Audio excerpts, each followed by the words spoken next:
In this lesson, we'll be looking at variable acceleration. So variable acceleration is a branch of kinematics which is part of the mechanics section. In this lesson, we'll be looking at how to use calculus to describe motion in a straight line. In year 2, you'll also look at how to extend this into 2 dimensions, but for today, we'll just be looking at 1 dimension. Before you start this lesson, there's a couple of topics it's helpful to be familiar with.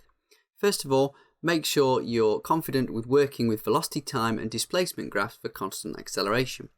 So all of the graphs you've encountered so far should have been made up of straight line segments. In this section, we'll extend it so that some of those become curves. You should also be confident working with the constant acceleration equations, also known as Suvat equations. We'll start off with a couple of definitions.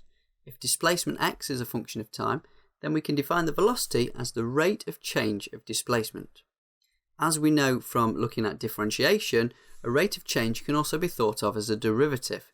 So v is dx by dt.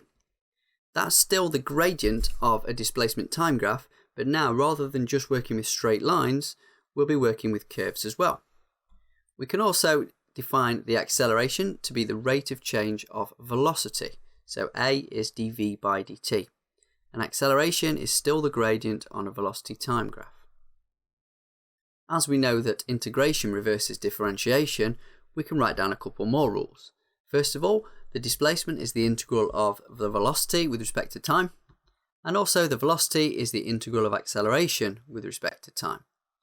You might also want to think of the first of these, displacement, as being the area under a velocity time graph. But now, those graphs won't just be made of straight line segments, they'll be made of curves, which in some cases we'll be able to integrate. One way you can remember the order of all these rules is using a diagram. If you start with displacement at the top and differentiation goes downwards, displacement differentiates to velocity, velocity to acceleration. Going back the other way, acceleration integrates to velocity and velocity integrates to displacement. Before we carry on with the lesson, I want you to just have a quick recap of some of the work you will have done in the week 24 flipped learning homework. So you should have made notes on 2 exam solutions videos and also had a go at some Dr. Frost questions. If you haven't done them previously, now's the time to stop the video and do those first. If you have done them, on the check-in page for this lesson, you'll see 2 questions to have a go at, and if you click the green buttons underneath the question, you can check your answers. If you've got them correct, great, move on to the next part of the lesson. If not, come back to this video and work through the solutions with me.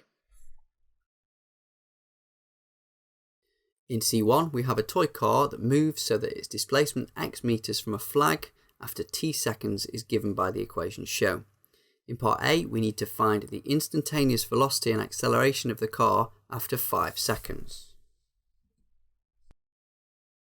Starting with the formula for the displacement, if we want to find the velocity, we need to find the derivative. So v equals dx by dt. Differentiating 2.1 gives 0, differentiating 1.7 t squared gives 3.4 t, and differentiating minus 0.2 t cubed gives minus 0.6 t squared.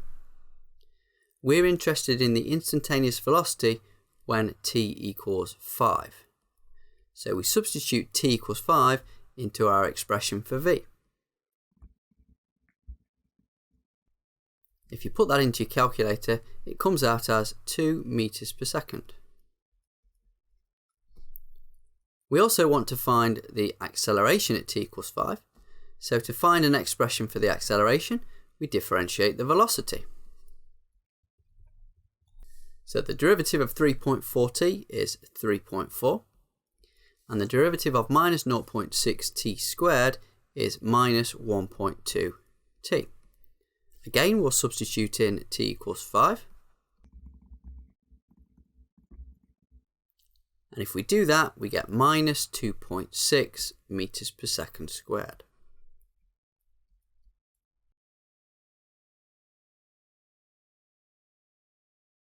In part B, we want to find the displacement of the car from the flag at t equals 0 and t equals 5.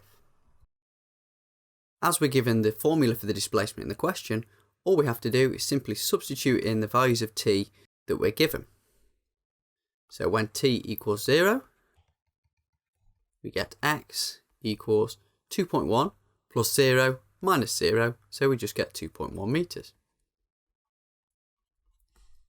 When t equals 5,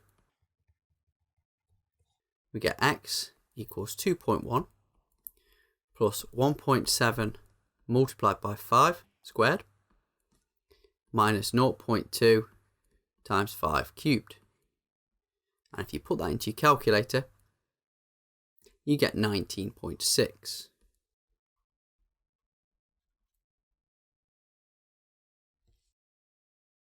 In part C, we need to find the average velocity during the first 5 seconds of motion. In order to find average velocity, we need to use the formula, which says that average velocity is displacement divided by time taken. Fortunately, in part B, we've got the information required to find the displacement. We know that when t equals 0, x equals 2.1, and we also know when t equals 5, x equals 19.6. So the average velocity is going to be the change in displacement, which will be 19.6 minus 2.1 divided by the time it takes, which is 5 seconds. And if you do that calculation, you get 3.5 meters per second.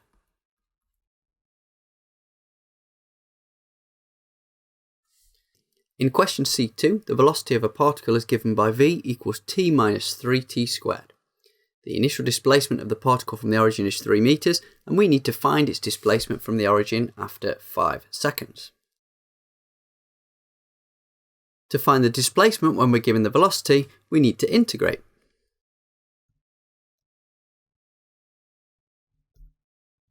So t integrates to 1/2 t squared. 3t squared integrates to t cubed plus a constant. Now we're going to use the fact that the initial displacement is 3. That gives us 3 equals 0 minus 0 plus c. So c is 3. And that means our formula for displacement is x equals 1/2 t squared minus t cubed plus 3. Now that we've got a formula for the displacement, we can use it to find the displacement when t equals 5. So substituting in 5 gives us minus 109.5.